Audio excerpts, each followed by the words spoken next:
अगर आपका वीज़ा लगने वाला है या आप वीज़ा के लिए अप्लाई करने वाले हो, तो ये आपके लिए अच्छा टाइम है। ये वीडियो आपके लिए काफ़ी इन्फॉर्मेटिव हो सकती है। और जिनका वीज़ा लग भी गया और उनके आने में अभी थोड़ा-सा टाइम है, तो ये उनके लिए भी इन्फॉर्मेटिव हो सकती है।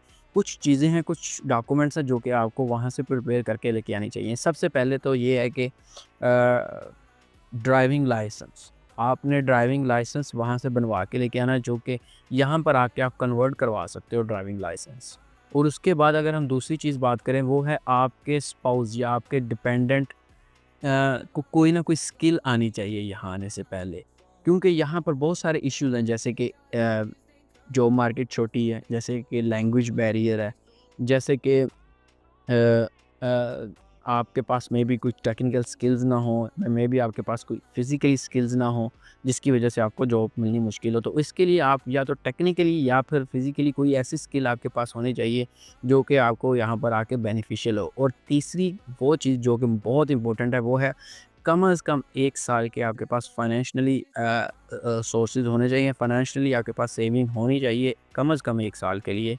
एज़ ए फैमिली आप सोचो कि आपके पास वो इतने पैसे होने चाहिए। 1 साल अगर आपको जॉब नहीं मिलती, आपके फाइनेंशियल सिचुएशन ठीक नहीं होती फ़िनलैंड में आने के बाद, तो आप उस पैसों के थ्रू सर्वाइव कर सको। ये 3 बहुत इंपॉर्टेंट चीज़ें हैं। बाकी उसके अलावा यहाँ का मौसम और बाकी ये जॉब मार्केट, वो उन सब चीज़ों को इंसान हैंडल कर लेता है जब आपके पास ये कुछ चीज़ें हों। तो 3 इंपॉर्टेंट चीज़ें हैं, एक ड्राइविंग लाइसेंस, और एक आपके डिपेंडेंट की एक अच्छी स्किल, और तीसरा जो है वो आपके पास 1 साल का फाइनेंशियल सेविंग आपके पास होनी चाहिए। तो इस वीडियो का मकसद यही है कि आपको बताया जाए कि यहाँ पर अगर आप ये सोचते हैं कि आने के बाद आप इन चीज़ों को ओवरकम कर लोगे, तो फिर ये होगा कि जो आपका मे बी आप फाइनेंशियली डिस्टर्ब हो जाओ, मे बी आपको जॉब ना मिले, तो फिर आप मेंटली डिस्टर्ब हो जाओ।